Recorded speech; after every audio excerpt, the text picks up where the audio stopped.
coming tonight. My name is Dave Holthouse. I'm the managing editor for Opinion and Engagement for WCPO and WCPO.com. And I'm also chair of WCPO's Heroin Advisory Committee. And before we got any farther, I wanted to let you know that we are airing a special this Thursday at 7 o'clock on heroin treatment and opioid treatment.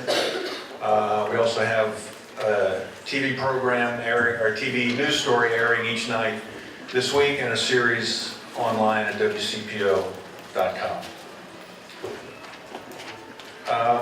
I spent a lot of the year reporting on this issue and worked with many of you here, and I want to thank all of you that I've worked with and appreciate you sharing your stories and sharing your experiences. I don't think I need to tell most of you what a dreadful epidemic of opioid abuse we're experiencing right now, but sometimes it's good to remind ourselves of the scope of the problem that we're dealing with. At least to remind us that there's still a lot of work to be done. In all of Kentucky last year, 2015, 1,248 people died from a drug overdose. And that was a 16% increase from the year before. In Ohio, 3,050 people died from a drug overdose. And that was a 20% increase from the year before. So you all know this is a fatal disease, and it's a very complex disease and defies any easy answers. There's no pill that will cure heroin or opioid addiction. And that's where you all come in, because this effort takes the entire community behind it in order to see progress. So it takes collaboration, coordination, creativity, innovation, and persistence in order to slow down or stop the pace of this epidemic. And that's why I want to thank the Heroin Impact Response Task Force for the work that they've done in the past year. It's a group that is a vehicle for bringing together the experts in the room, setting the agenda, identifying priorities, and holding themselves accountable for progress. So I want to thank that group for its efforts. So tonight we'll hear updates from each of the strategic areas in the work that's been accomplished this year. In addition to that, we want to spotlight one potential solution that's shown promise during the year and could be a potential model that may be replicated or adapted in your communities or in your organizations. We'll also have time for questions and comments towards the end of the program. You can write your questions down. There are some cards to do that, and we have some folks who will be collecting those. And I believe we'll also have some handheld mics where you can ask your question or make your comment later. Also want to remind you of hashtags to help get the word out on Twitter. It is hashtag NKYODCP, which stands for Northern Kentucky Office of Drug Control Policy. And I believe there's also a hashtag drug-free NKY. If you could use those, that will help get the word out. So with that, I'd like to introduce Kim Mosier, who will give us an update on the state of the region. Kimberly is a state representative from the 64th House District, representing Kenton and Campbell counties. She also serves as director of the Northern Kentucky Office of Drug Control Policy and is on the coordinating council of the Heroin Impact Response Task Force. So please welcome Kim.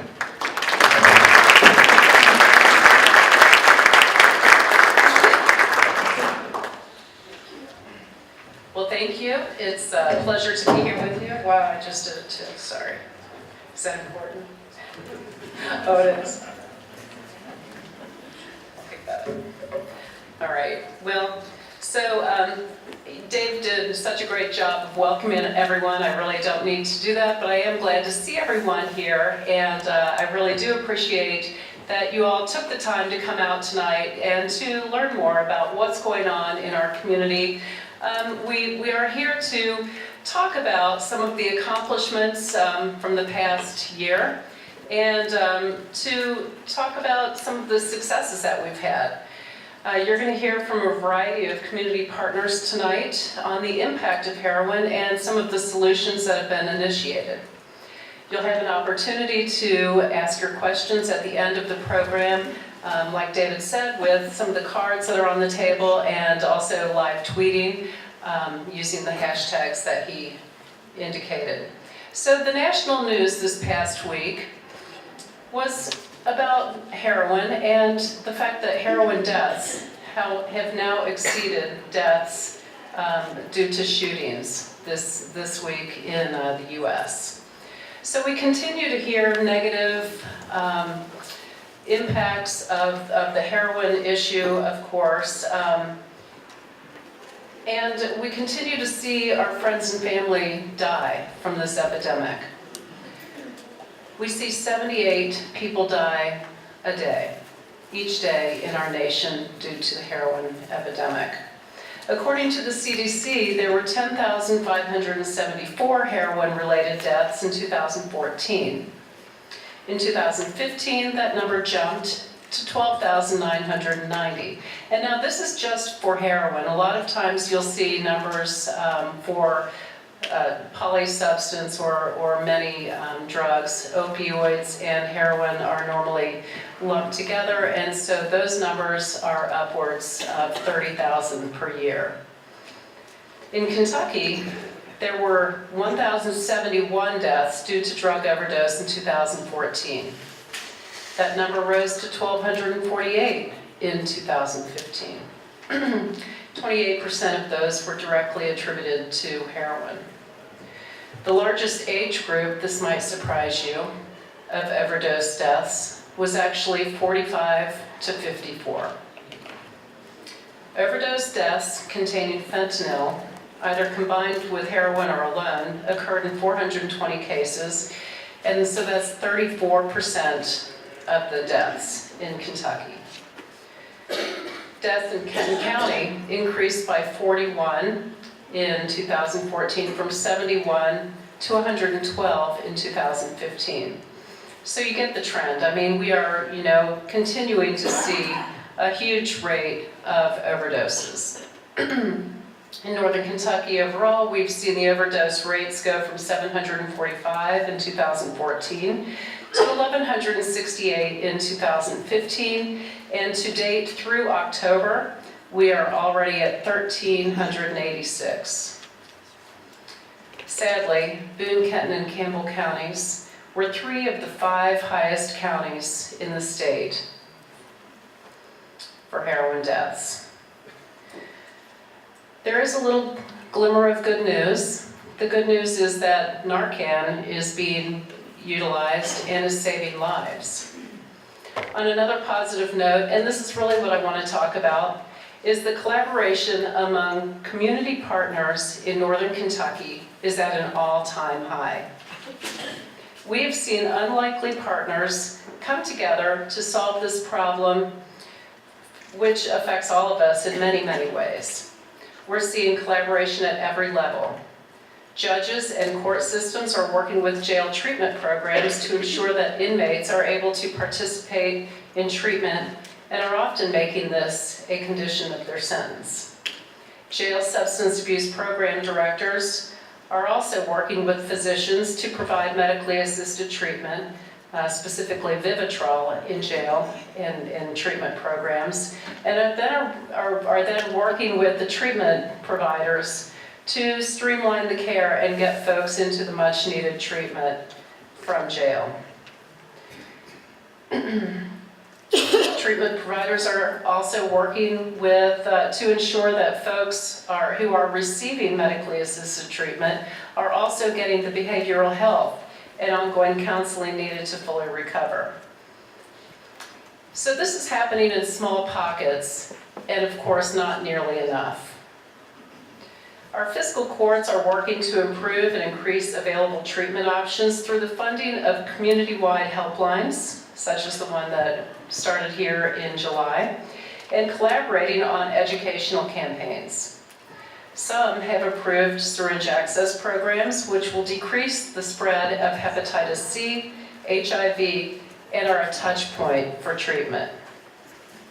Prevention alliances are working with schools to identify at-risk children, providing early intervention when issues do arise, and have implemented a pilot program to instill and encourage virtuous behavior and respect in their communities preventing substance use. You are likely going to hear more about all of these programs that I just mentioned, but I'll also just briefly outline a few of our regional programs and accomplishments over the past year, and then you'll hear from our panelists. So the Kenton County Detention Center Drug Treatment Program has been in place for a little more than a year and has had many positive outcomes, including lowering rearrest rates and an increase in those asking for help. The program was approved as a state jail SAP, or a substance abuse program, and is looking to expand in 2017. This will allow more individuals to participate in much-needed treatment. The program currently serves 70 men and 30 women. The Campbell County Detention Center has just completed their expansion, and they have now opened a treatment program for 30 women. The Northern Kentucky Helpline opened in partnership with Addiction Services Council on July 1st and has served hundreds of Northern Kentuckians through triage, assessment, and placement into treatment on an individual basis. We were hearing that families and individuals didn't know where to go. This helpline is now answered 24 hours a day, 7 days a week by a licensed credentialed counselor. More Northern Kentucky police departments and first responders are participating in Narcan training and are carrying Narcan in vehicles than ever before. The Northern Kentucky Health Department has developed an opioid mapping program to share regional data regarding heroin and substance use in Northern Kentucky. Northern Kentucky University is developing a Narcan locator app. This app will enable individuals to locate Narcan quickly and will provide educational and resource information. Another program is the Alexandria Police Department. I think I saw Kelly here, has initiated an ANGEL program to allow individuals with a substance use disorder to turn themselves in, for lack of a better term, and be referred to treatment instead of being arrested and jailed. We are establishing a quick response team, which you'll hear more about, in Northern Kentucky, with a pilot being initiated in Independence and South Kenton first. This team will be comprised of a police officer, an EMT, or a paramedic, and a counselor from Addiction Services Council, who will make a home visit to an individual who has suffered an overdose within 3 to 5 days of that overdose, with the hope of getting them into treatment pretty immediately and establishing that relationship. Coleraine Township has had this program in place for more than a year, and they are having great success, about an 80% success rate of getting folks into treatment. You don't get a whole lot better than that. Northern Kentucky Independent Health Department is partnering with St. Elizabeth Healthcare and other treatment providers to develop an outreach program to pregnant addicted mothers to encourage early prenatal care and treatment for their addiction. A HIDA program, a HIDA designation, the high intensity drug trafficking area, which we worked for probably for about 10 years to get here into Northern Kentucky, was awarded recently to the 3 Northern Kentucky counties of Boone, Canton, and Campbell counties. This federal designation brings additional funds to streamline communications between the FBI, DEA, ATF, and local police departments. And last, the Heroin Impact Task Force, Kentucky Health Department, and the Northern Kentucky Office of Drug Control Policy and Governments has initiated a heroin education campaign with helpline door hangers. Approximately 20,000 door hangers have been distributed through Northern Kentucky so far. This initiative will continue through the spring and summer of 2017. You will now hear from our panel of experts about initiatives that I've touched on and things to come in 2017. We have a long way to go, but we've made great progress. These programs are the beginning points of many good things that are happening to eradicate heroin and substance use in our community. It will take effort and time to restore our community's health. We are making great inroads. So I would just like to say that the state of our region is on a very positive track. We have great momentum and great partners. Thank you.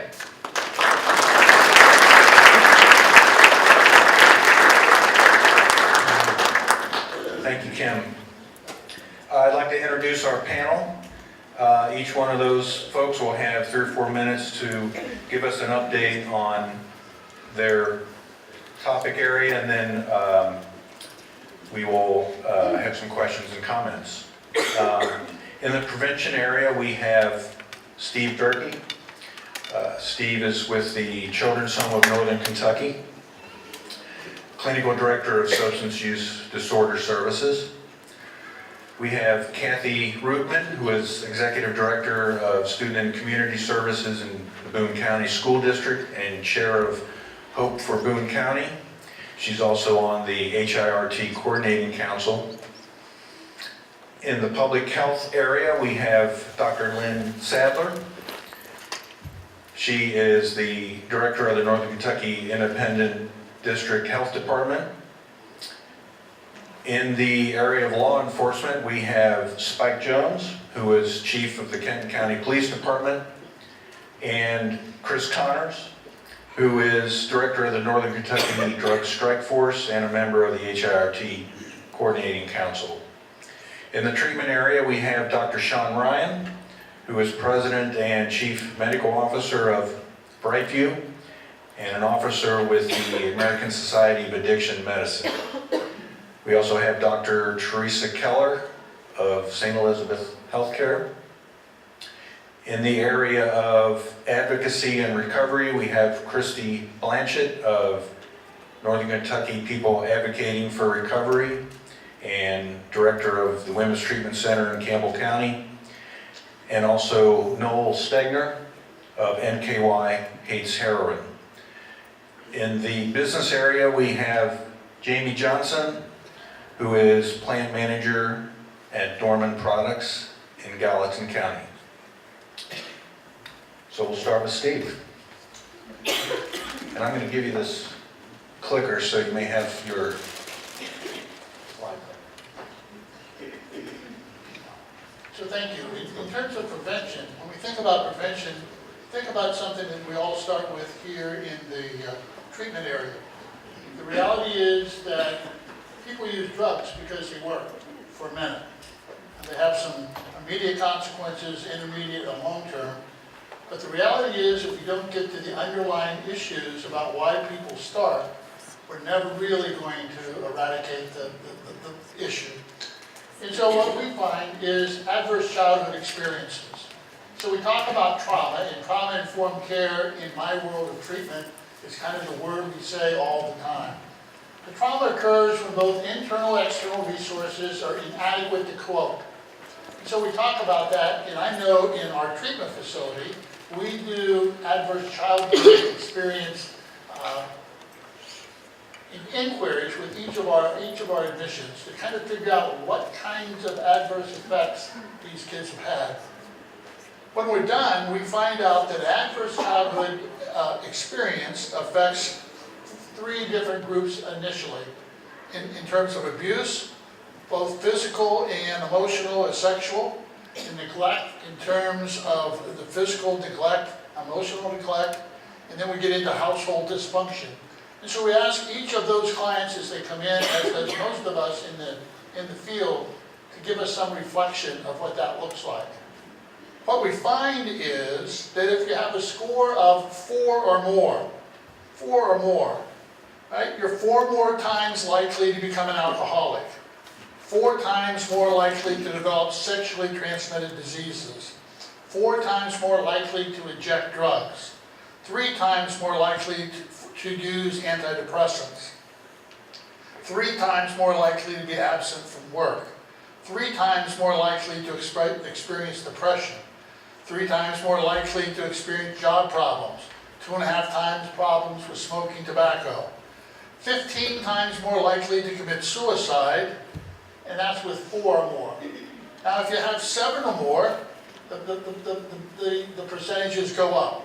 And so thinking about those trauma and early childhood experiences, and so we're saying from a prevention standpoint, we have to go back to early childhood education, to preschool education, and begin to deal with folks that are highly susceptible to a variety of different ways to cope with their ongoing problems. So that brings it to schools. Some people might say, why would schools be involved in prevention of substance abuse? Well, it starts with mental health.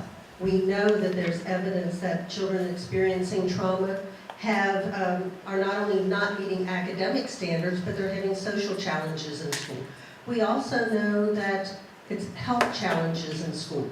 Our division in the Boone County schools is to reduce barriers to learning. Relationships, we mitigate the trauma through rebuilding relationships, both peer as well as adult relationships. One of the things that we haven't recognized until this year, I guess we just didn't pay attention to, was that we also need to look at our staff, our teachers, and our custodial staff, all of our staff and our leaders, to make sure that the compassion, fatigue, and stress does not impact their health. So we work to ensure that all of our schools are safe, caring, respectful, and responsible. So this evening I'd like to talk to you about the multi-tiered approach that we use. I'll speak about the Tier 1 mostly because Tier 1 is for all students, all day, every day, and no one loses out with that. However, there are about 20 to 25% of our children who need more than that. In Tier 1, we're looking at things like positive behavior interventions and supports, which again builds that culture of respect, responsibility, and safety.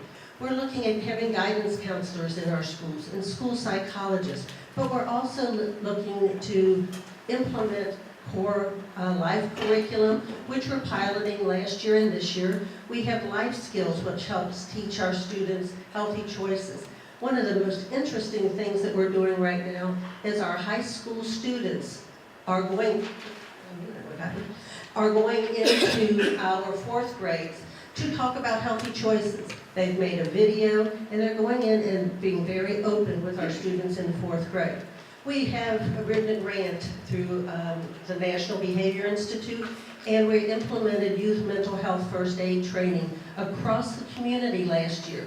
We were to train at least 30 instructors and to train about 600 first aiders who have a common language to demystify mental illness or mental health issues in not only our schools but our community. And it gives us a common language. Just as a point of information, our instructors range from school teachers to administrators to community members to fire and mental health and response teams. They're out there training, hopefully that across the community we have a common language. We are doing peer mentoring. We're doing very many things, but one of the biggest things that we're doing right now is we're establishing a high quality, full day, full year early learning center in collaboration with Children Inc., Boone County Success by 6, Boone County Schools, and other partners so that we may encourage not only our school-age children, but build social supports and self-regulatory behavior in 1-year-olds, 2-year-olds, 3, and 4-year-olds, and give the parents an opportunity to go to work so that their children will have high-quality care for a full day. If indeed these interventions, and I could list probably about 50 or 60 more interventions in under Tier 1, but we move to Tier 2. That's more looking at those students whose the Tier 1 interventions didn't work for, but who need another direct intervention, such as a small group, social skills group that is intentionally directed towards some of the issues that our children come in with. You wouldn't believe how many children come into our schools who have one or more parents who are in prison or in jail because of some type of substance abuse or other things. We have children who have been abused. We have children who don't have meals. So reducing those barriers, but sometimes it takes a group. Sometimes it takes a specific project or a specific program. That's probably about 10 to 15% of our children. If you move on to Tier 3, that is more intentional, direct therapy services in collaboration with many of our community partners, such as the Children's Home of Northern Kentucky. They bring in a comprehensive assessment, they do school-based intervention, and we are in the process of developing an IOP program for Boone County schools. North Key Community Care is in 22 of our 24 schools, providing individual treatment 2 times a week. We also have Catholic Charities in 5 of our schools, and they too provide school-based services. We have a very succinct procedure for setting up more community relations and more community partnerships. And you think, what can be more? Well, we look at Tier 4. Tier 4 is, again, our IOP process. It's about partial hospitalization programs where children might leave us for a period of time, but transition back to us. That's perhaps less than 2% of our population, and we even have added on a Tier 5. And Tier 5 are those options for intensive treatment, such as hospitalization, some residential types of programs. But what we have to remember is that in order for our children to come to school ready, they need supports. We want them ready. We want our staff to come to school ready. But we also want our leaders to come to school ready so that we can impact the success of our students, not only in school, but in the community and in their life in the future. Thank you.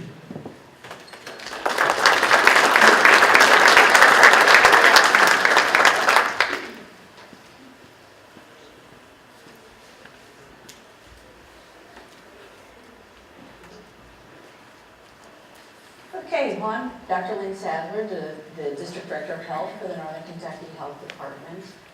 And in the public health, we are involved in a number of different aspects of the heroin response efforts. Tonight I wanted to talk about an area that we are particularly concerned about. Some of you may know that in public health, by law, we are required to stop the spread of disease in our communities. And we have a real serious issue here in Northern Kentucky as a result of our heroin epidemic.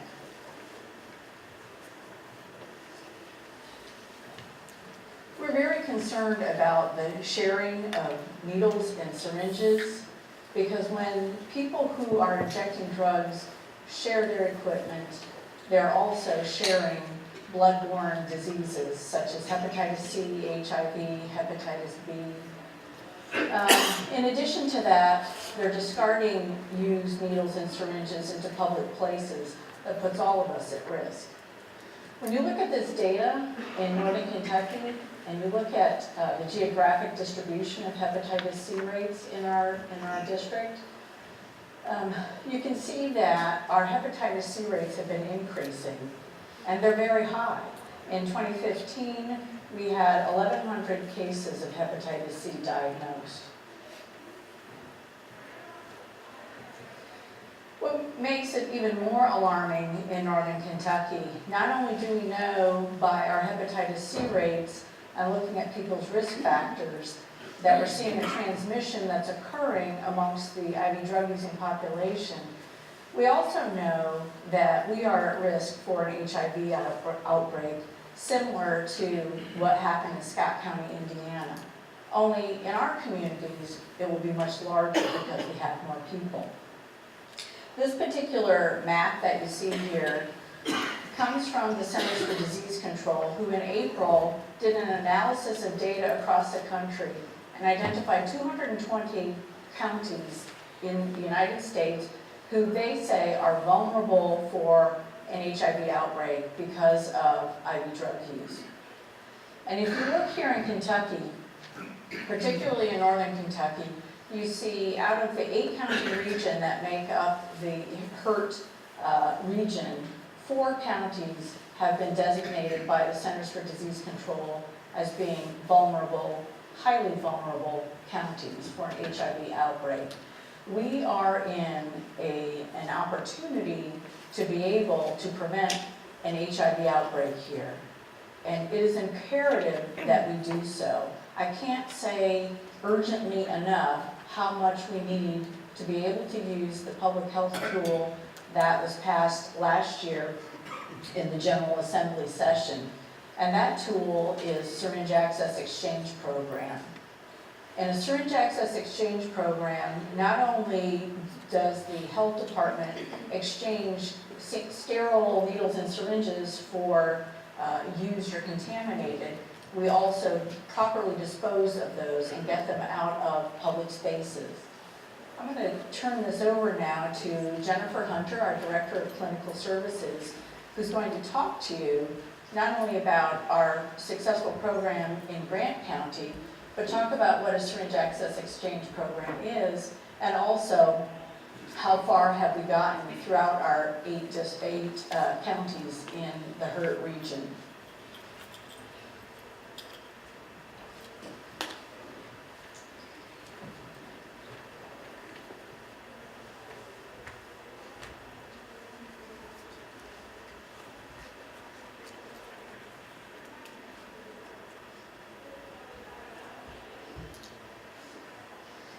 Well, what a Syringe Access Exchange Program is a number of people have a different idea of what the program is, and they think all that's done is actually to hand out syringes and that type of equipment. And it's much more than that. There are many different models that we have across the United States. They've been running for a very long time, a few decades. And the Syringe Access Exchange Program that we decided for our area is a comprehensive one. So it's not just having somebody come in, get their free syringes and go out. It is actually a comprehensive medical healthcare access program. Our program that we have developed, not only do you get the clean injection equipment and the containers to bring them back in, we do testing. So we do testing for HIV, hepatitis C. We also can do testing for sexually transmitted diseases and pregnancy.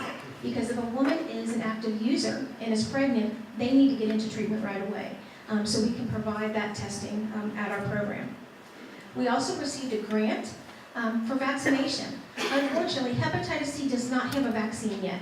And so you can't get a hep C, just like you do with some other diseases, hep A and hep B, to protect you.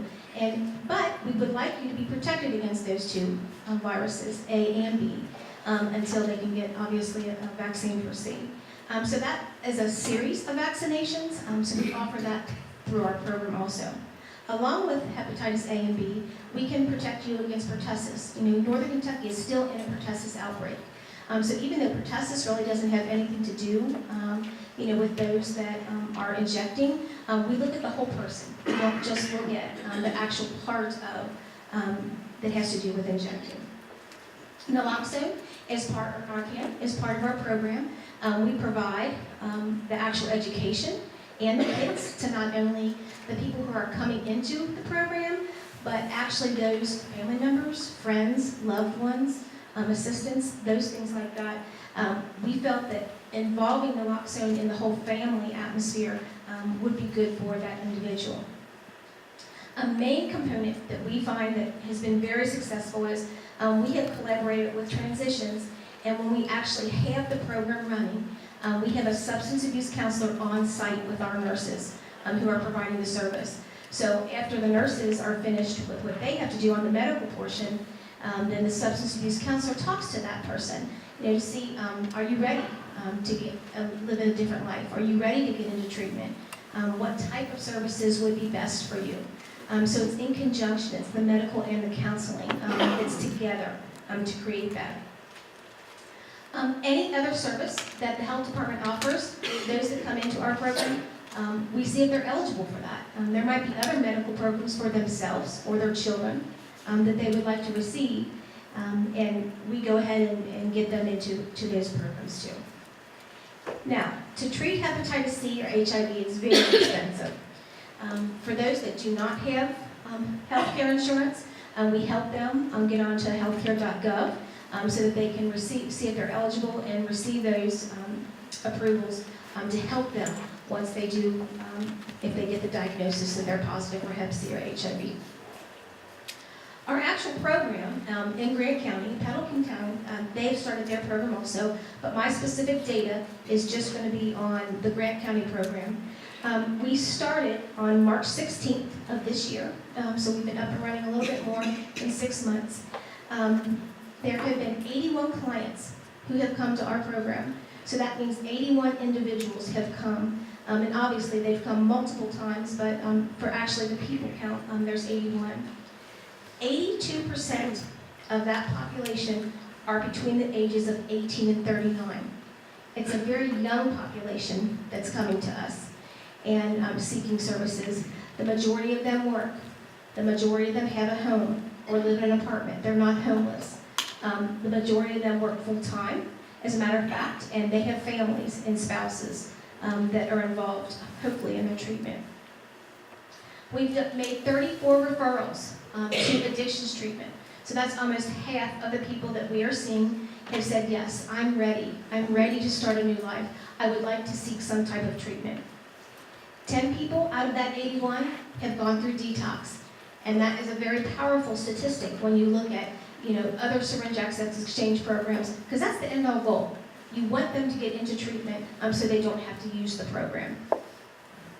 We've tested 33 people for different tests, the hepatitis C, HIV, pregnancies, STDs. Luckily, we have only found 2 hepatitis Cs on our own, but the majority of people who are coming in tell us they're already infected with hepatitis C, and they haven't started treatment yet.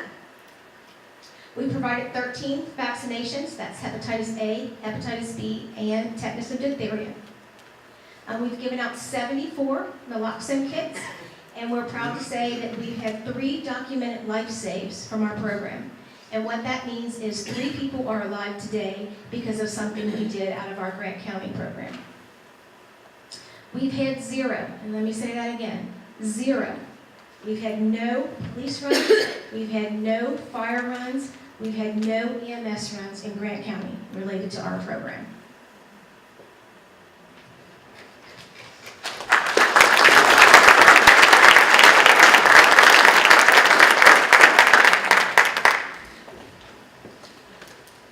Good evening.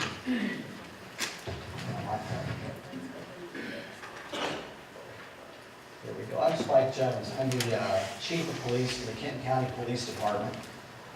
Prior to coming to Kenton County about a year and 4 months ago, I had some time off and I was the Chief of Police in Covington, where I worked for some 26 and a half years. A lot of people have this picture of what opioid addiction looks like. They think it is an urban problem, and I'm here to tell you, and I see my former mayor in the back there, I'm telling you it's not an urban problem, it's all of us. I would venture to say that everyone in this room knows somebody that has been touched by this. All of us do. And that's the reality of society today. It's a suburban problem and it's a rural problem as well, which I found when I came to Kenton County. We've been discussing a quick response team program in the county, and it's more than discussion now. I know Kim mentioned it earlier. What this does is it places fire safety services, a police officer, as well as an addiction substance counselor, as a team that go out regularly, post-overdose situation, 3 to 5 days, and they meet with the individual that overdosed. Now, all too often, somebody shows up at a door dressed like me. They may or may not want to speak with them, but we have that substance abuse counselor there, and we have that EMT paramedic there with us as well. Maybe the first time we don't succeed at that. This is a very persistent unit. We go back time and time again. I know I was talking with some folks earlier in the lobby. You know, it's not always the first knock at the door. Sometimes it's the 5th or the 6th, but you have that opportunity to save one person. It's worth it all. Now, just to give you an idea of unincorporated county, kind of what I'm talking about, and we're including Independence for this purpose in these statistics. I got these from Independence Fire District. This is from the first of the year up to the, looks like September. But in Kenton Fire District, they had 4, Pioneer Fire District had 6, and Ryland had 12. If you're familiar with those areas, that's not the urban core. That's not what you imagine in your head when you think of heroin addiction. Independence Fire District responded 52 times. You know, August of 2016, we had 105 overdoses in Kenton County in 1 month, the entire county. It makes sense for us to do this. What we have been doing in law enforcement hasn't worked. You know, you can, is it an investment? Yes, it is an investment. You can pay me now, or you can pay a lot later, and I'm going to get to that. We want to reduce deaths, increase education for victims and families. We want to build relationships, which is so important in trying to get folks into counseling. And we want to reduce the peripheral crimes that occur because of this opioid addiction. You know, you hear stories time and time again. Who hasn't heard this? Somebody got their copper stolen from their air conditioner. Their grandson stole their grandmother's jewelry. That all of these things add up, and your safety services are responding to that. We can reduce that. And I said this earlier, you can pay me now or pay me later. My first week on the department with Kenton County, I worked probably one of the most horrific traffic collisions I've seen in 28 years of policing. A family had been in the Fort Wright area. They finished having a meal. They were heading up Highland Avenue near Reeves Drive, and an individual was coming down Highland Avenue that had overdosed behind the wheel. He was estimated, his speed was estimated around 85 miles an hour when he struck the vehicle coming up the hill. This was a man, his wife, I'm not going to mention any names, and their sister, all in this car. These were the only photographs I could pull from the file that I could show you. And like I said, it was one of the most horrific accidents I've ever seen. This is the unintended consequence if we don't get out in front of this. And what I go back to my head time and time again, if we had gotten to this man that overdosed a week before, 2 weeks before, 3 weeks before, if we'd have knocked on the door and got him in some treatment and gotten him out of that car and gotten him out of that cycle, we could have changed that. We could have saved that family. We could have saved him. That's our mission. That's where we're heading now in Kenton County. We've got to get in front of it. I have Chris Connor behind me, who is the director of Northern Kentucky Drug Strike Force. He's going to speak a little bit about the initiatives of the Strike Force and how we're working together to address these issues. So, thank you.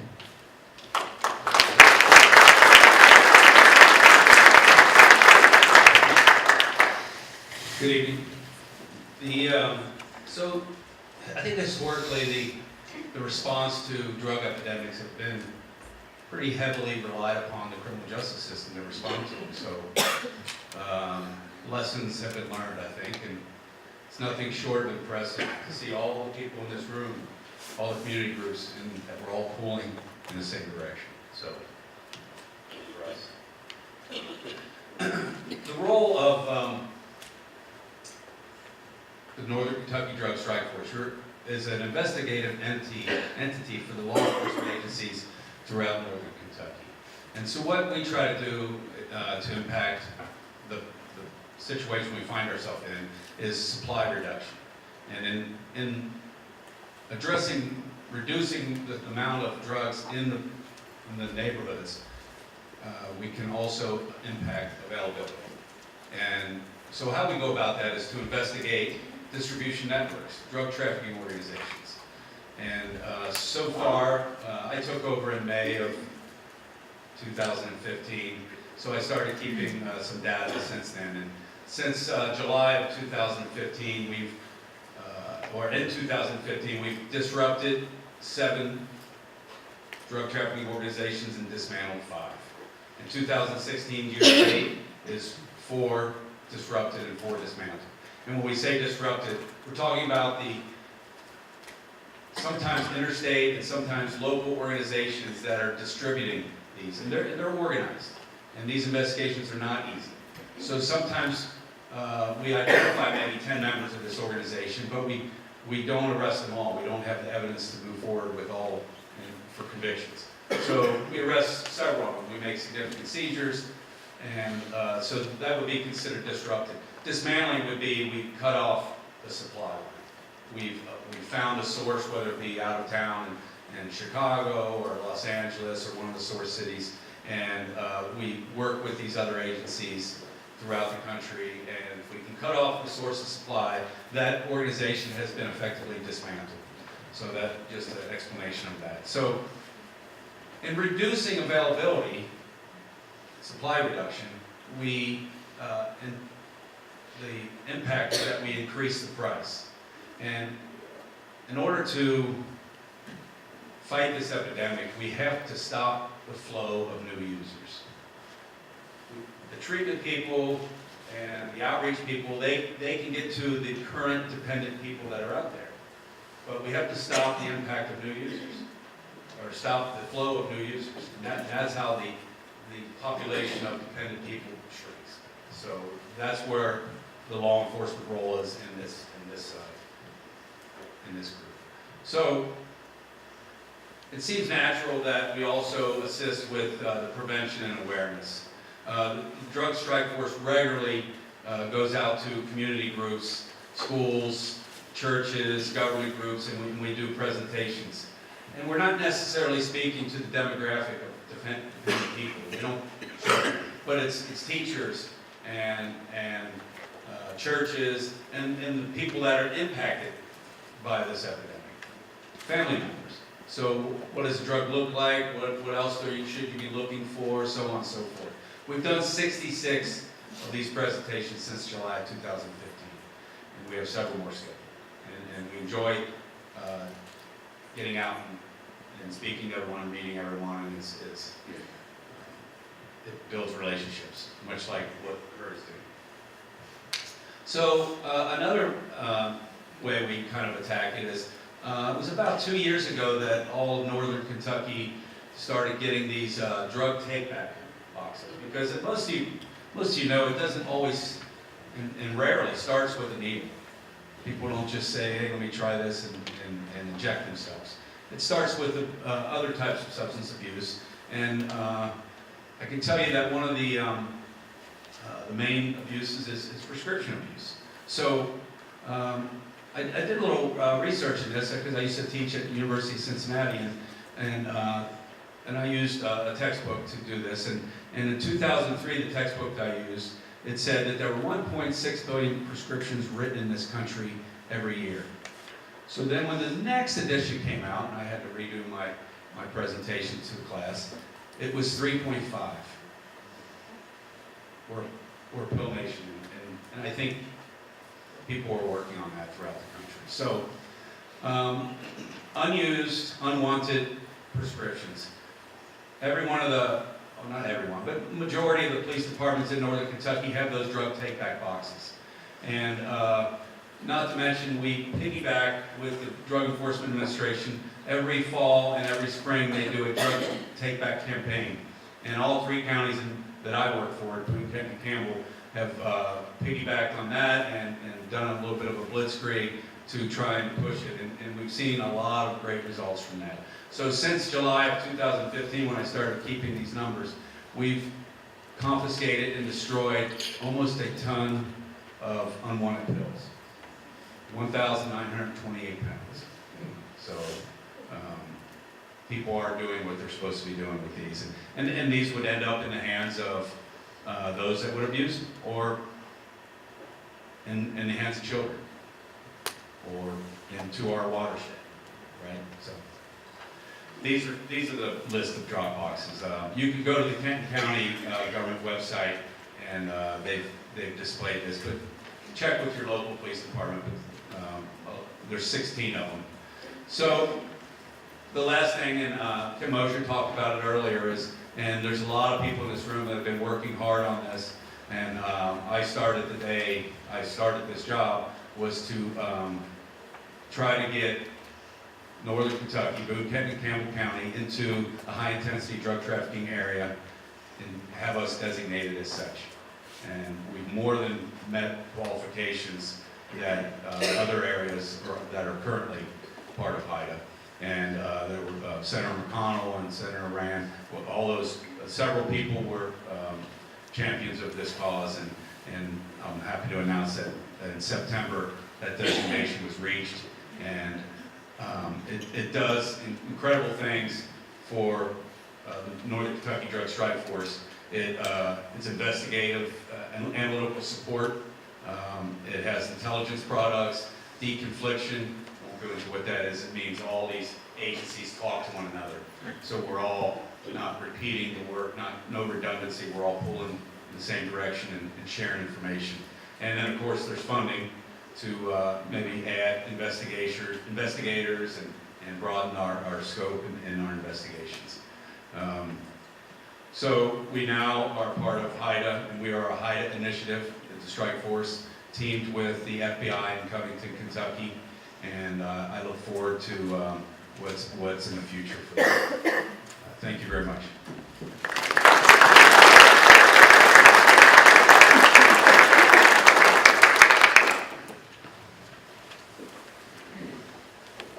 Good evening.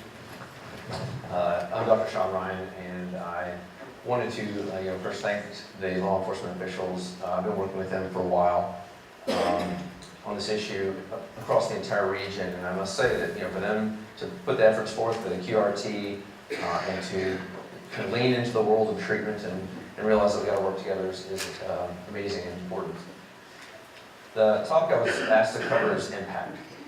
This issue is the most socially impactful one we are dealing with today, and probably most of our lives, period. The financial impact, something I work on all the time at the federal government level, somewhere in the neighborhood of about $700 billion a year in total social impact, both healthcare, law enforcement, and all related issues. I think that for a frame of reference, I try to think, how big is that? How much money is that? And you look at Kentucky and Ohio, the issues that, this is all one community. Our patients rarely understand that the river causes a lot of issues for people. Indiana, West Virginia, this whole region is a substantial component of that. And thank goodness with the 21st Century Cures Act, which just passed, this region will get a substantial amount of money directed towards all of these efforts that you're hearing about tonight. I just want to speak on a few quick issues on the impact of treatment. As the law enforcement officials are doing everything that they can, I am happy to say that actually the return on investment for treatment dollars actually far outweighs anything else we can put towards this. Let me be very specific. The return on investment, total social impact for dollars on treatment is 1 to 12. For every dollar we spend, it's at least $12 return on investment in reduced crime, better health, and all the things associated with what we're talking about tonight. I can't think of anything else. The stock market doesn't do that well. I don't care who's in office. And so we have to understand that's the best dollar we can spend. The current cost of a patient with opioid use disorder across a year of healthcare is about $30,000. The reduction in that cost is over 50% if we put them in treatment. And when I say treatment, I mean biopsychosocial treatment. Medication-assisted treatment, along with therapy and case management and social work support. As an example, one other example, the increased cost, and this is very relevant to all of us that are concerned with the healthcare costs that are spiraling out of control, is about 8 times higher for those with opioid use disorder. 8 times. So if you have, and that is what we can find on the surface in the literature, in the coding of the system of medical entities that track such things. So 8 times higher for an inpatient this. And that's all the things you hear about. Going to the hospital multiple times. EMS runs. The guys have got to be tired. They are tired of that. And I saw some of my colleagues from St. Elizabeth here.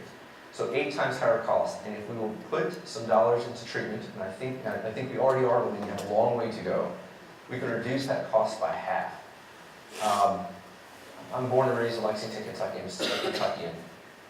Last time I checked, I didn't think the state of Kentucky was drowning in healthcare dollars that we could throw away. And so we have got to start spending these dollars impactfully, and we've got to grow the capacity for treatment for our patients, and we need to do it very quickly, to Dr. Sadler's point. Because I promise you, each one of the patients she's talking about with HIV, and you may or may not have seen an article recently, I believe it was yours, Dave? Was it? We do have a potential multi-billion-dollar HIV epidemic at hand here. So for those who might think it's not worth spending the money on treatment, I'm happy to engage in that conversation anytime, any day, anywhere, but probably win that argument. So by all means, I'm happy to have that. And I'm going to let my colleague, Dr. Keller, speak to the treatment specifics. I don't think I need that. I'm Dr. Teresa Keller. I'm with St. Elizabeth Physicians and St. Elizabeth Healthcare. I'm the director of their Addiction Medicine and Recovery Center, which opened in July of 2015 with 1 full-time position and 2 part-time positions and 1 nurse case manager. So we've developed a lot since then. I'm going to tell you a little bit about what we've done. We now have 4 part-time positions and myself. We have 2 full-time licensed clinical therapists. We run medication-assisted therapy groups and individual counseling. And that's what we're doing within our office. We provide Vivitrol, Suboxone, Subutex. We don't do methadone because we're not a licensed methadone provider. We do Casey's Law assessments and, case management for our patients as well. We're also working with St. Elizabeth Hospital and the Heroin Task Force to provide community support. Also, we've partnered with Transitions to provide care in the hospital with, I think you guys are doing counseling at the Covington ED, and we're looking to expand those services. We're also working with community partnerships to provide intensive outpatient treatment, residential and detox care, as we can't provide that on-site yet, but we're hoping to.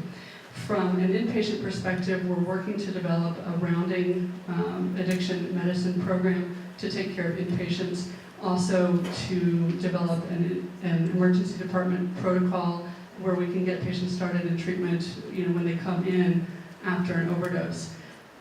We're working with the OB department to develop an OB program in the hospital. Currently, we do see patients on an outpatient basis to provide care for our OB patients. We've been awarded a grant for some money to further develop our OB program, and we'll be adding an OB therapist, case manager, and another nurse navigator at the hospital. We currently have 1 nurse navigator for our OB patients. Currently, we provide the Bridge device, which is a neurostimulator device to help transition patients to Vivitrol in the office. And we're also able to do propufene implants, although we haven't had any cases yet. Those require stable patients who've been on Suboxone at a certain dose for at least 6 months, and it costs about $6,500. So that's something that we hope to develop down the road.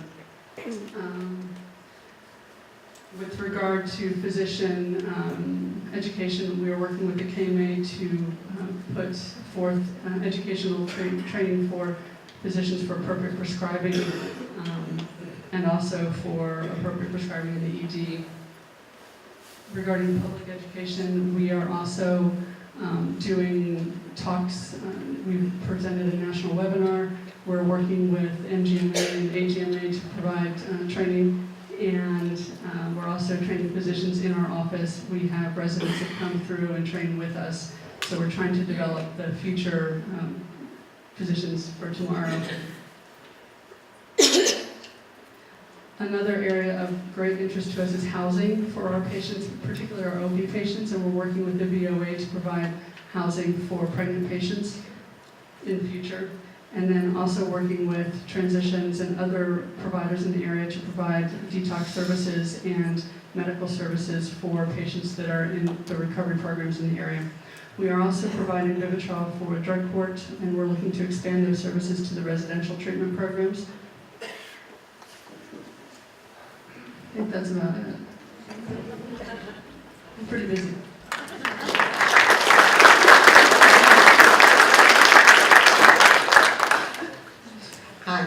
Anita Prater. I'm Director of Bright Recovery Center for Women, one program of Bright Center Incorporated.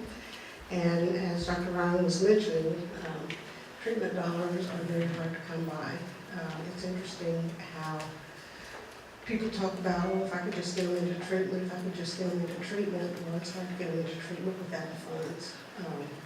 And currently in Kentucky, if you want to have a treatment program and be licensed under the alcohol and other drug entity, you can't have any more than 16 beds open. And financially, that's just not feasible.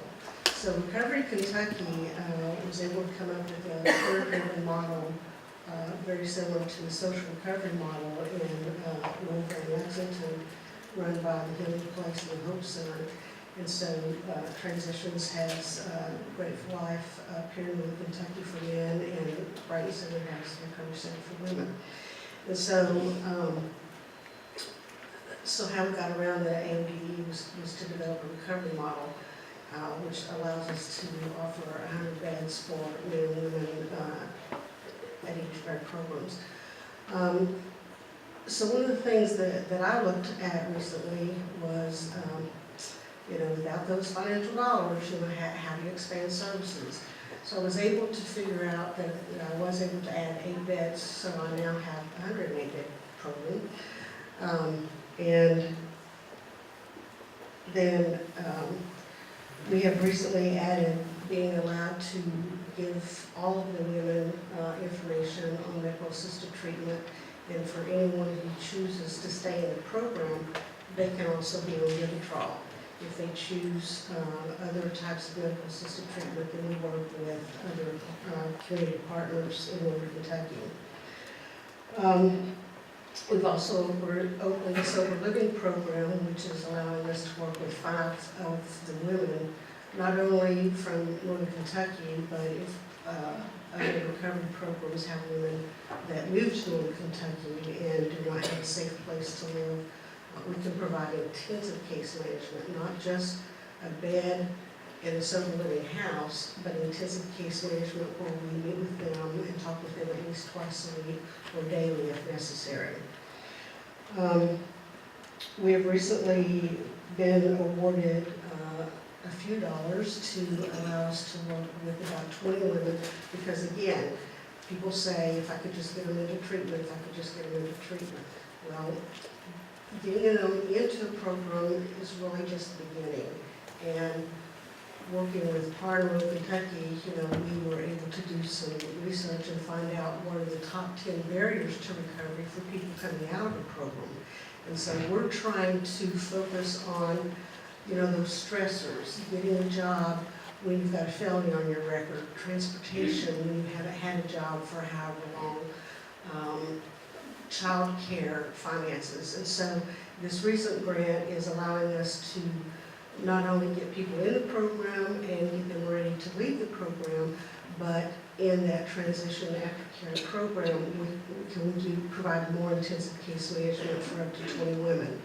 And then just last week, the sad news is we keep 2 to 4 months waiting list, and I was able to find out we were awarded a grant to try to better engage with those folks on our waiting list, instead of just telling them, keep calling every week to let me know you want to stay active on the list. But now we can bring them in, we can meet them, we can provide them with literature, we can start building a relationship, and not just while they're waiting for a bed in our program, but we will continue to work with the Helpline, Addiction Services Council, and other providers, not only in Northern Kentucky, but throughout the state, to try to get them in much quicker, so that they're not just hanging on that waiting list and continue to use.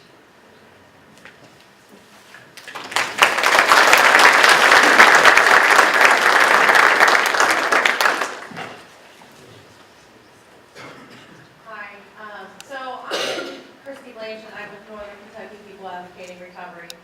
And I was asked to speak in regards to the impact that this is having on our community. So when you're talking about an advocacy group, we're talking about, specifically our group, we are grassroots get in there, boots on the ground, and get it done in every way we possibly can, right? So that also gives us an opportunity to see more things than a lot of others get to see. So we get that up-close personal interaction with the families. And sometimes that can be uplifting, and other times it can really kind of bring you down, especially with what we're dealing with in our community right now. We have a wealth of resources in northern Kentucky. The problem is we have to get those really brought together, right? And this is where the Heroin Impact Response Task Force comes in. This is where we all come together and we're really attacking this problem from the bottom up. And what we're seeing with our families are things, gaps of services in regards to when someone gets out of treatment. Of course, treatment is an issue, just like Dr. Ryan said, we've got to use our dollars to get those treatment beds, to get things going. But then once we get to that point and someone gets out of treatment, we need to think about all of those barriers that people are going to have to sustaining their recovery, right? We see a lot of things that within our community, and we're working very hard to get to attack those barriers. But when you're talking to the families and you're speaking to them and they are saying, I don't know how we're going to get them to your treatment appointment, how we're going to get them to, that AA meeting that's court ordered by the drug court, how do we get them there? So of course that's our transportation barrier. How do we get them into housing with a felony on their record? How do we get them to a point where they can have a checking account and be able to balance that checking account and keep that going every single day? All of these pieces come together, right? So those are some of the things that we're seeing. And we're also seeing a lot of families that really just don't know what to do. And so, we have this great, wonderful helpline, and that has just started. And that's definitely a huge step. But also for the families, we need to help educate our families on how to handle this, how to handle the person that's in recovery. And when I say handle them, how to understand where they're coming from. So when they have to miss a family event because they are going to an AA meeting and they get upset, they need to understand that they're taking care of themselves first, and that's what's important. So we need to remember that as we go along with this journey. And then not only in regards to the family and how they're talking to their person that's in recovery, but also, reducing that stigma. We're still dealing with the stigma. We've been battling this for years, but it's still there. And a lot of it has to do with everything that we say and the way that we communicate, right? How many times did you guys hear me say, those family members? How many times in that talk that I just said, did you hear me say that? It was quite a few, right? That is one of the ways where we just keep that stigma going. Because instead of referring them to them as a person, we're saying those people. And this is so very important. Every single word we say when we're talking about somebody that is trying to sustain a long-term recovery, it impacts them. And we really need to think about the words that we say and how it's going to impact them in the long run. Are we helping them or are we hurting them?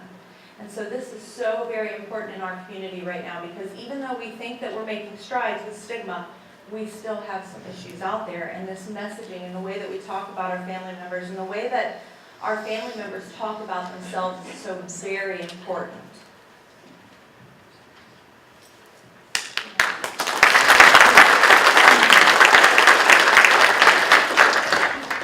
My name is Noel Stegner. I'm an advocate with the family organization NKYH Heroin. We're an 8-person organization surrounded by hundreds and hundreds of people that need our help. We do get a lot of help from other advocates, and without that help we couldn't do what we're doing. This year alone, we've been trusted with enough funds that we're able to support 14 different organizations and dozens of individuals directly in this fight, some of them for their very own life. In the last 3 years, we've printed and distributed 30,500 resource guides to doctors, to ERs, to individuals, to organizations. And the last 10,000 are a third edition that were updated with an additional 20 pages. Months of research and editing and updating done by my daughter Holly Speck, Kimberly Wright, and Joan Arlinghouse, and Charlotte Weathington of Casey's Law, and Chris Stegner, my son, made this editing possible, and it took months. Our latest project has been near and dear to our hearts. Our goal has always been to try to help people on the street level with the horrible addiction of the disease of addiction. In June of this year, the HIRT committee had a presentation by a company out of Versailles, Indiana, International Health, Innovative Health. This device is called the Bridge, and it's a device that you fit behind your ear, and this is the size of it. I don't know anything technical about it other than we have sponsored 11 people who couldn't afford this device have been put on the bridge through the funds of NKYH's Heroin. And it's so amazing, I wonder why, number one, you can't use insurance to get it, and number two, why it isn't in headlines in newspapers and magazines. The bridge fits behind the ear and sends an electrical feedback to the brain, blocking the pain of detox. And it lets people detox without other medications. And after 5 days of wearing this device, you can have Vivitrol. I'd like to at least touch on the people that we've helped on this, because it's pretty amazing statistics. I'm not sure I remember what CAL. There's a clinical opiate withdrawal score, it's called a CAL score, that indicates how far into withdrawal that you are. And that's been the amazing thing that I've seen in this. Our first patient was in June 21st of this year, the month that we heard about this from Ryan. The patient was a male. He'd been on heroin and methadone. He came in with a CAL score of 25, and 30 minutes later, it was 2. Yes, he's still in recovery. He's on his 4th Vivitrol. We got an email from him a week ago saying that it's the first time in his 20 years with this company that he was ever looked at like a human being. In fact, he got a promotion. And his family's happy and he's happy. The second patient was a male with a CAL score of 14 when they came in, and 2 after 30 minutes. He was on heroin, and he's one that relapsed. The third was a female on June 29th, came in with a CAL score of 21. 30 minutes later, it was 1. And yes, she's doing amazing still today. The next was a male on Oxycontin and heroin in July, came in with a CAL score of 17. 30 minutes later, it was 0. He's still in treatment. He moved away back to his home. The next was a female, came in with a CAL score of 19. 30 minutes, it was 5.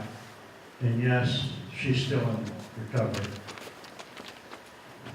The next was a female, came in with a CAL score 17, did not return to take a Vivitrol. Then we had a male, 29 years old, came in with a score of 30, and 30 minutes later it was 4. He's in treatment and awaiting his second shot. The last one was on heroin and methadone, came in with a score of 21, 30 minutes later, a score of 0, still in recovery.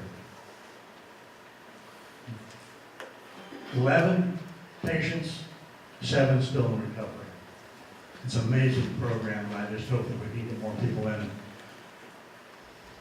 We're now trying to even improve the program by follow-up. We're working with Transitions and Florence Medical Group to be able to trace and track the people further into their recovery. Now, we will get reports on all their Vivitrol shots, and after their first Vivitrol shot, they now are signing a contract with us to get this device, but they have to return for their Vivitrol shots, and they have to go to intensive outpatient therapy. We suggest they go to Transitions because we have a good working relationship with them, and we can follow the patients through that. And we hope to be able to track them far into the recovery process. And this is one of the programs that we're very proud of and anxious to even increase our ability to help more. Thank you.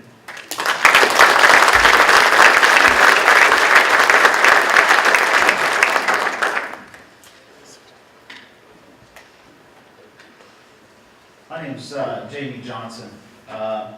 Jim Thaxton asked me to come in and speak with everybody today, and I thought a good place to start was to talk a little bit about why I'm here tonight, why I got involved. And it starts a little over a year ago in November of 2015. My wife and I are sitting in a little restaurant just down the road in Gallatin County. And there's a good group of friends of ours sitting at an adjacent table while we're having dinner, and they have this little girl with them. She's 4 years old. Her name's Alexis. And Alexis is not their daughter, not even their family, but she's sitting there to give our friend's sister a break. Alexis has been staying with her, and she's a very challenged child. She's one of 7 siblings that were removed from her home because mom and dad fell victim to heroin abuse. And it just breaks your heart to see young boys and girls going through this. Alexis at this time is on her 6th home in 1 year at 4 years old. And the family cannot cope with the amount of challenges and the influence it's having on their children. So yet again, Alexis is going to have to go to yet another home. After a lot of discussion and thought and prayer on the part of my wife and I, we threw our hat in the ring and we raised our hand and said, well, we want to be a part of this solution. Last August, we got permanent custody of Alexis. She's doing just wonderful. Just a beautiful young lady.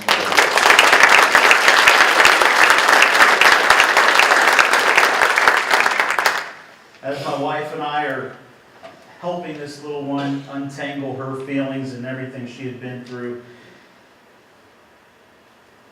it hit home to me that we need to do more. It made me face some harsh realities of the world we live in that some of us, and myself included, put in some dark corner of our own reality that we don't want to pay attention to. And I couldn't do that anymore in good conscience. So as a business leader, I run an operation down in Gallatin County called Dorman Products.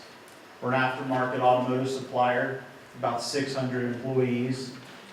And I asked myself, what else can we do? As a business leader, as an individual, what else can we do to be a part of this?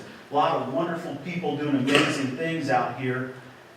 What can I do? I'm not an expert, I'm not a doctor, I'm not a counselor, but I'm sure I can do something. So I set out, I started looking, and I'm attending all these meetings, and I can't find what I'm looking for. I don't know what it is, but I can't find it.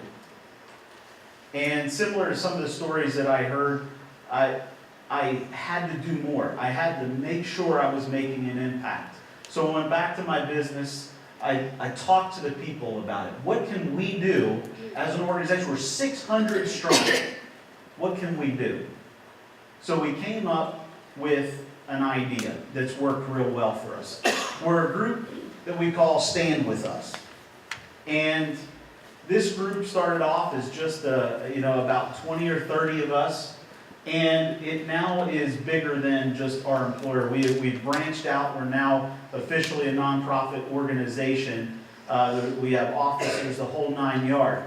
And there are 4 components, I don't know if it's up there yet, that we came up with, the acronym SPAR. S stands for support. So we have a group of people with a mission around support. We sent these folks out to become certified to lead support groups in our community. We've got an awareness team that has a lot of activities to raise awareness, not just about who we are and the resources we have at our disposal, but the problem itself. So many people think this problem can't happen to them. I've raised my children too well for this to happen to me. What a gross miscalculation that is that I've grown to know. We've got prevention. We're involved in the school systems. We give our contributors, our employees, time to go be a part of Lego robotics leads, one-to-one reading programs, outdoors programs, to be a part of preventing this at the source. And then we have a reach team.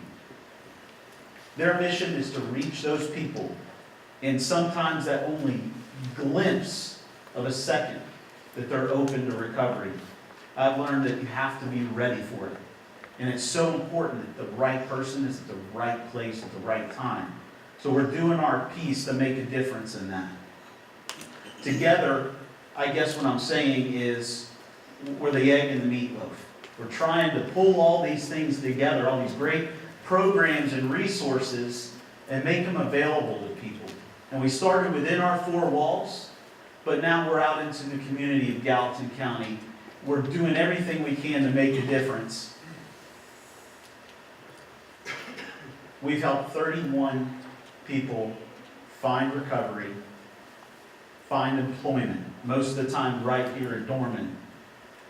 We try to be there in between all of the resources to make sure that there's support. There's always someone to come home to that's going to support you, and that home is right here at Dorman Products. So this process that we've developed, we're now trying to work with other companies to help them start their own Stand With Us programs, to be that egg in the meatloaf in Grant County, in Carroll County, some of the hot spots that were noted earlier. That's our mission, that's what we're doing. You know, Dorman Products is a piece of that, but this group of people I couldn't be more proud of and proud to be a part of. They've done a phenomenal job and pulling these resources together, whether it's to find recovery, your post rehab, and you need a support group or you just need employment. We're there to offer a total package and pull all these resources together. So that's what Dorman is doing. I encourage all of you guys to reach out. I'll be around afterwards. I'm always in need of resources in terms of recovery, support. As so many said, the resources sometimes are limited. So we're doing everything we can to find a solution for everybody that calls our hotline. That's all I got. Thank you.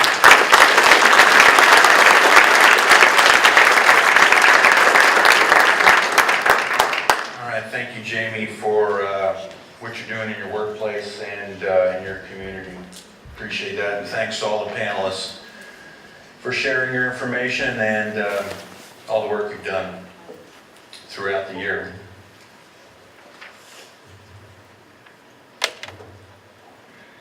Okay, I think we have some time for questions and comments, and we have some folks with mics. If you'd like to just raise your hand, and we also have someone who is collecting, Jim is collecting cards, if you'd like to ask your question that way. Give them a minute to collect those.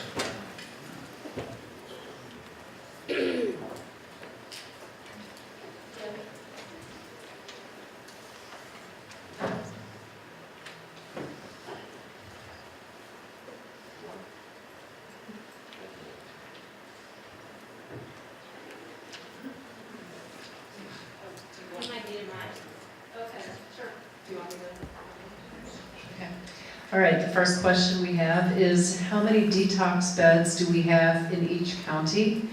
And how can we invest in detox services, increase detox services? Who wants to take that? Let's see. I probably have a particular bend on this. The answer is don't. Detoxification is a withdrawal management process best managed by physicians, by the medical providers. It can be done in a healthcare setting. That does not require us building new facilities. We have healthcare facilities. So my answer to that question is to engage the healthcare system in developing those services so that when the patient arrives, and if they are sick enough to require inpatient detoxification or withdrawal management, they should receive that in a hospital. If that can be managed as an outpatient, that can be managed in outpatient detoxification in facilities that already exist. So we should not build more detoxification beds. Thank you. Anyone else? Jim, do you want to comment? No? Okay, good. All right, next question. Can you elaborate on Casey's Law assessment? How long does it take? And how is a referral made? And is it the same process in Ohio? Looking for, where's Charlotte? Go up to the mic, Charlotte. It's coming to you. Okay, Casey's Law evaluations have to be done by 2 qualified health professionals. We recommend that the person filing the petition schedule those appointments prior to actually filing the petition. What's the second part of that question? I forgot what the second part was. Oh, in Ohio.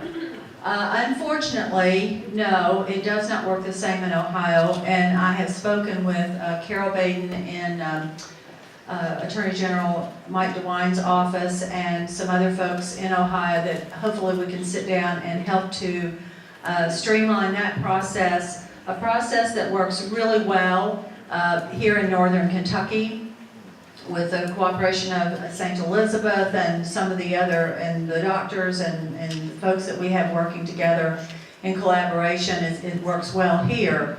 It doesn't always work that well in other counties, and it doesn't work as well in Ohio because they did change it, making it a necessity to pay part of the treatment up front even before the person is evaluated.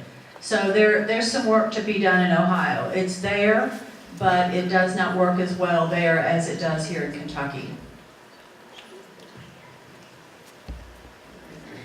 Okay, we have a question, actually that was just handed to me. Are there any aspects of this epidemic that impact senior citizens differently than the general population?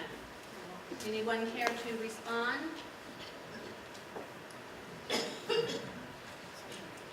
Well, Maybe not. is that working? Yes. Well, one glaringly obvious piece is the number of seniors who are grandparents who are raising their grandchildren.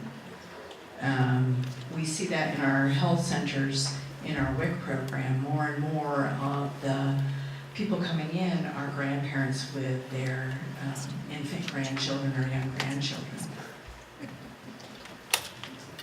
Good answer. Our next question is, and I believe this will go over here to the treatment committee or someone from our resource table who is dealing with this on a day-to-day basis. Are hospitals in our area following CDC best practices in prescribing opioids? Thank you.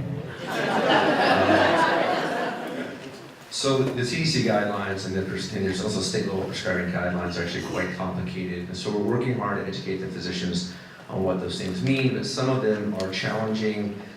Some of them, if you misguided morphine equivalent dose parameter of the CDC guidelines is not terribly accurate. So there's some work to be done, but at least they are somewhere to start.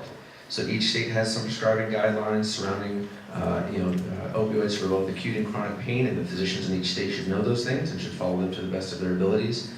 But the CDC guidelines have put some pressures on a few physicians and a little challenging to meet just by writing the guidelines. They didn't put the policies, procedures, and the structure in place to affect total following of the guidelines by the physicians.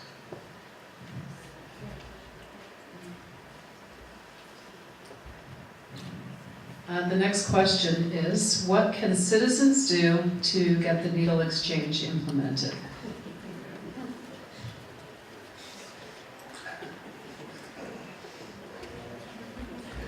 Well, I think the most important thing is for people to educate and advocate for it with elected officials. Make your views known. Our elected officials need to know how the electorate feels about a variety of issues. You can be part of the process to educate about why we need these programs. And if you need more information, you've got contact information for both Jennifer and I at the Health Department. You can go to our website, nkyhealth.org, and there's plenty of information there as well. I think we need to be able to help elected officials know that it's okay and it's safe to be able to stand up for and approve these programs operating. They're provided by public health nurses at the health department. We're the experts when it comes to infectious diseases and stopping epidemics. And we're trusted to do that for everything from diarrhea to Ebola. So this is something we can handle, and clearly our Grant County program is a great example of that. Great answer. We're just going to take do a couple of more questions, and then we are going to, Dr. Sadler is going to give us some closing remarks. I want to add, my name is Bonnie Hedrick with Mental Health America, but what we saw today, and I'm with the HIRT Coordinating Council, and what we saw illustrated tonight, I think, is that collaboration that several of the experts have mentioned. Jamie talked about the Alexis, right, that he adopted, that will now go to public school. And it's not in Boone County, but in Gallatin County, the school system has to learn how and respond to Alexis in the correct way. And she needs to call on Children's Home of Northern Kentucky and any other resource that's out there available to them to help those children and those families. So that's why collaboration is so very key. And what we're seeing with the HIRT is that the issues are separate and separate pillars, but we can't respond as a community just within our own sector. We have to cross over and work collaboratively. Our next question is, can opioid substance use disorders be treated successfully without medication-assisted treatment? Dr. Teresa. Yes, it depends on the patient. So many patients want to do 12-step facilitated recovery, and we should be able to support that. Now they may need assistance with detox, but if they have a strong support system, you know, we see that patients that go through Brighton Center and through transitions through Grateful Life Center oftentimes don't use medication-assisted therapy. Should it be available to them? Absolutely. So if patients desire medication-assisted therapy, it should be available. And we need to work on that. So there you have it. But what we do know is that by combining medication-assisted therapy with therapy, with traditional cognitive behavioral therapy and 12-step therapy, that it improves recovery 65%. So we know that most people will do better with the combination, but that doesn't mean that you can't choose 12-step facilitated therapy by itself. I would certainly agree. I think one impact, though, that perhaps we haven't looked at is that I know from my work with the National Association of Addiction Counselors, 20% of the funds that are available for treatment aren't being used. And part of that is because of workforce development. And so 20 or 25 years ago, when old guys like me were younger and we came into the field, and then all of a sudden we stopped paying for that kind of treatment. And so in my agency, the next junior therapist to me has 6 years of experience. And so we got this big gap. And so we're bringing young folks in. Northern Kentucky University is doing a great job of helping us bring some folks in. But one of the real impacts we have, both over in the hospital and with my friends at Transitions and those of us at Children's Home, is just getting people to come in that are trained and licensed to be able to do that kind of work. And so there is that other whole piece that sometimes gets overlooked in the course of conversation. So whatever you can do to take someone young or old, somewhere between the age of 21 and 100, that would care to come and help some folks, tell them to come talk to all of us, because we all certainly have a need for more clinical staff and more peer support staff.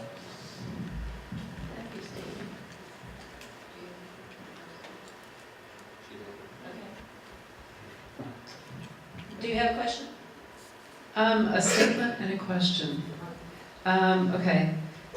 I have been working, this is not me, this is someone in the audience, so, and I assume that the person who wrote this will raise their hand and want to talk about it with someone who is an expert in this. So, I've been working on a treatment track and trace project for over 2 years. Our technology enables the ability to identify the prescribed owner of a pill. This is a prevention-first method, as it will be a deterrent and actionable data of traffickers, of dealers.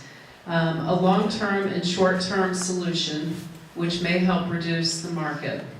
My question is funding options to get our technology enabled. Are there any resources which invest in projects like ours? I'm not sure who could address that. Well, you know what? I think that Dr. Sadler can probably tell us about some new funding things that might be happening in the future, as well as respond to that question. And this one, how can JQ Public do more to improve our response to the opioid epidemic? And so that is a wonderful segue to Dr. Sadler's closing remarks.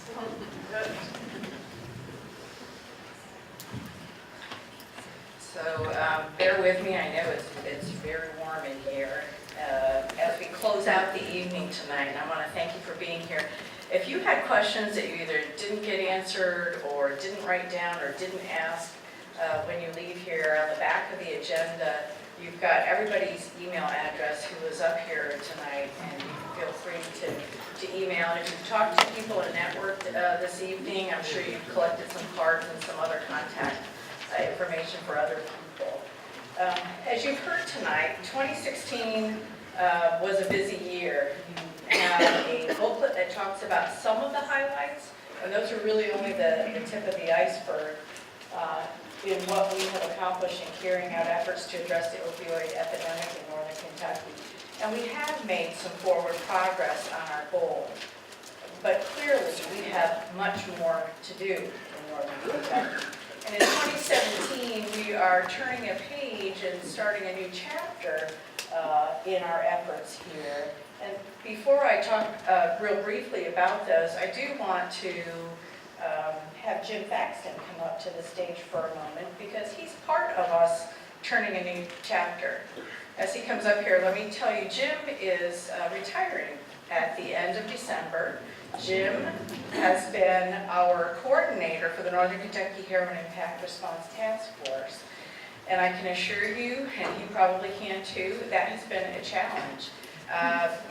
Several years ago when we first started on this effort, I did not know how to speak to law enforcement people. I didn't speak their language. I knew absolutely nothing about treatment.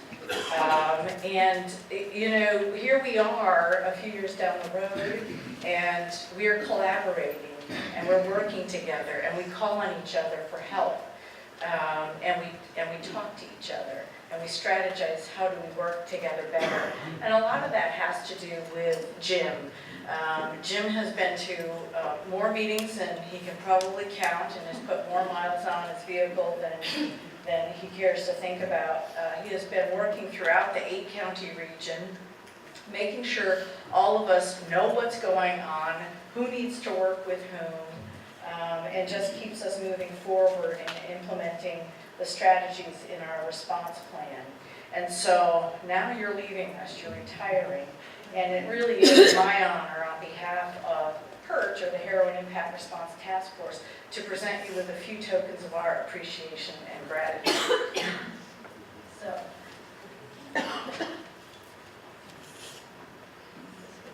first of all, I have your nameplate from the office. And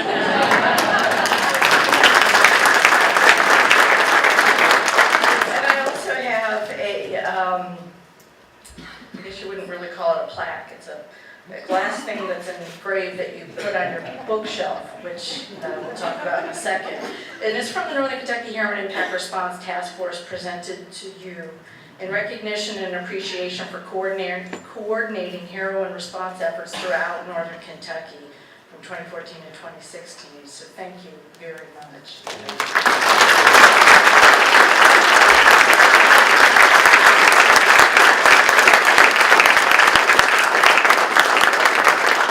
We've got a couple of other things. I don't have it up here. I think it's in the back of Mayor Karen. We have a card that we've signed for you.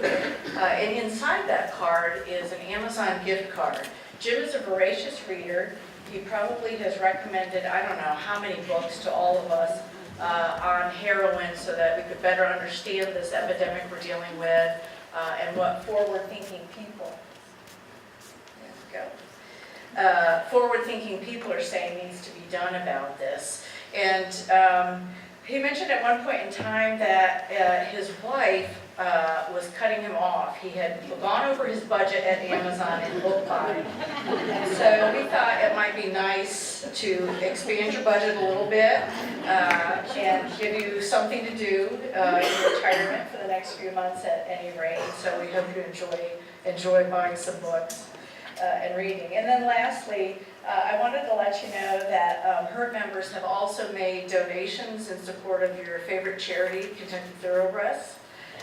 And because we know that's your other passion, and you have educated and advocated about dragon boats to us in the time that you've been with us, and so we all understand and know more about breast cancer support and recovery. So on behalf of all of us, thank you so much for all you have done to herd us through the past couple of years. Thanks, Jim. Thank you.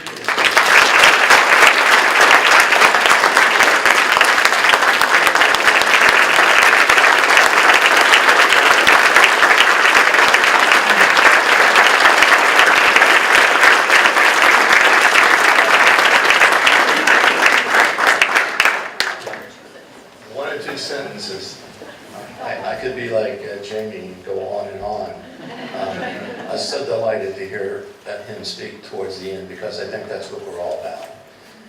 It all begins with the kids and the families, and it all ends with grandparents, and we're all connected in that way. I'll leave you with two words: paddles up.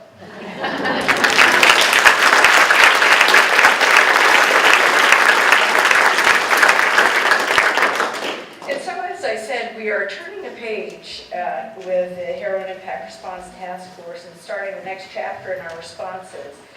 This next year, 2017, we still have another year of carrying out our current response plan, but at the same time, we will be working with some of our funding partners, Interact for Health and some independent foundation funders, to work on, first of all, recruiting and hiring another coordinator for our efforts, and also planning our next steps. And this is where you come in, and that last question that we received. So part of what we're going to do in 2017 as a coalition is to undergo a comprehensive planning process for the following 4 years that are coming up.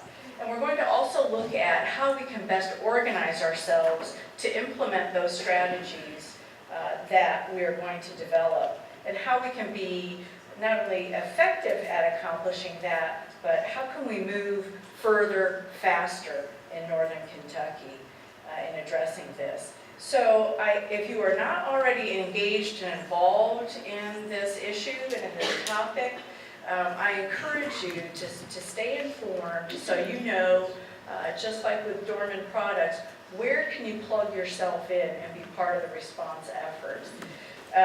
So one way you can keep up to date is going to www.drugfreenky.org, where we will post information. We'll obviously be putting information out in the media. And because it does take all of us here in Northern Kentucky to be effective at addressing this epidemic. So, all that being said, I would like to thank you for coming out tonight, for caring about this issue, for caring about our neighbors, our friends, and our families here in Northern Kentucky. And let's go forward and continue to support these efforts to make Northern Kentucky stronger and healthier. So good night, and thank you very much.